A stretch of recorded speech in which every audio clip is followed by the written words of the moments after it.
ನಮಸ್ಕಾರ ಎಲ್ಲರಿಗೂ. ಬೆಳಗ್ಗೆನೇ ಎದ್ದು ಬ್ರಷ್ ಮಾಡೋಕ್ಕಂತ ಬಂದ್ವಿ. ಟೂತ್ ಪೇಸ್ಟ್ ಇರಲಿಲ್ಲ. ನಮ್ಮ ಮಗಳು ನೋಡ್ರಿ ಯಾವ ಥರ ತೆಗಿತದಾಳಂತ. ಇದನ್ನು ನೋಡಿದ್ರೆ ಮೊನ್ನೆದೊಂದು ವೀಡಿಯೋ ನೆನಪಾಕೈತಿ.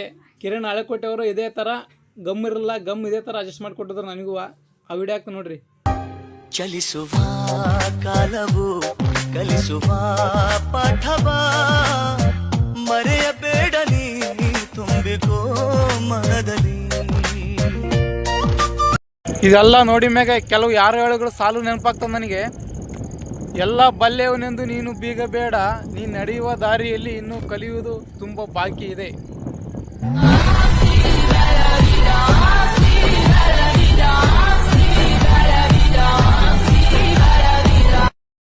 ಹಂಗೆ ಖಾಲಿ ಇದ್ವಿ, ಕೆಲಸ ಬರ್ತದೆ ಕೆಲ್ಸಕೊಂತೀವಿ. ಯಾಕಂದ್ರೆ ನಮ್ಮ ಕಾಕ್ರೋಚ್ ಹೇಳಿದ ಮಾತುಗಳು ನೆನಪಾದವು. ಹಂಗಾಗಿ ಕಾಯಕವೇ ಕೈಲಾಸ, ಸುಮ್ಮನಿದ್ರೆ ಉಪವಾಸ.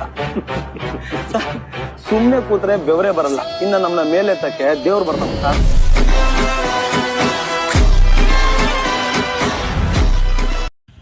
ನಾವು ಕೆಲಸ ಸ್ಟಾರ್ಟ್ ಮಾಡಿದ್ವಿ. ಮೋಟ್ರ್ ಒಂದ್ಸರಿ ಡೆಮೋ ಫಿಟ್ಟಿಂಗ್ ಮಾಡ್ಕೊಂಡು ನೋಡ್ಬೇಕಿತ್ತು. ನಮ್ಮ ಕಾರ್ತಿಕ್ ಸಾಮಾನು ತಗೊಂಬಂದ. ಇದು ಡೆಮೋ ಫಿಟ್ಟಿಂಗ್ ಮಾಡ್ಕೊಂಡು ಚೆಕ್ ಮಾಡಿದ್ವಿ, ನೀರು ಬರ್ತಿಲ್ಲ ಅಂತ.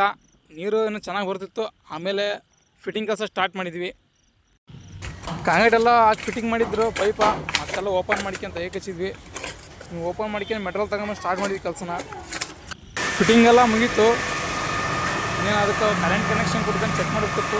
ನಮ್ಮ ವೈರಿಂದ ಯಾಕೆ ಸರಿ ಆಗ್ತಿದ್ದಿಲ್ಲ. ಅವ್ರದ್ದೇ ವೈರು ರೆಡಿ ಮಾಡ್ಕೊಂಡ್ವಿ ನಾವು. ವೈರೆಲ್ಲ ರೆಡಿ ಮಾಡ್ಕೊಂಡು ಆನ್ ಮಾಡಿದ್ವಿ. ನೀರು ನೋಡಿ ಚೆನ್ನಾಗಿ ಬರ್ತಿತ್ತು. ಕೆಲಸ ಸಕ್ಸಸ್ ಆಯ್ತು. ಆಮೇಲೆ ನಾವು ಹೊಟ್ಟಿವಿ ಮನೆ ಕಡೆ. ಹಾಗೆ ನಾನು ಸೀದಾ ಕಟಿಂಗ್ ಶಾಪಿಗೆ ಬಂದೆ. ಇವರೆಲ್ಲ ವೀಡಿಯೋ ನೋಡ್ತಾ ಇರ್ತಾರಂತೆ. ಒಂದು ವೀಡಿಯೋ ಮಾಡೋಣ ಅಂದರು. ನಾನು ಒಂದು ವೀಡಿಯೋ ಮಾಡಿದೆ. ಕೂದಲಿರಲಿಲ್ಲ, ಕಟ್ ಮಾಡಂದೆ. ಅವರು ಅದರಲ್ಲೇ ತಲೆ ಕೆಡ್ಸ್ಕೊಂಡು ಇರೋ ಸ್ವಲ್ಪ ಕೂದಲನ್ನೇ ಕಟ್ ಮಾಡಿ ನಾನು ರೆಡಿ ಮಾಡೋಕ್ಕೆ ಸ್ಟಾರ್ಟ್ ಮಾಡಿದರು.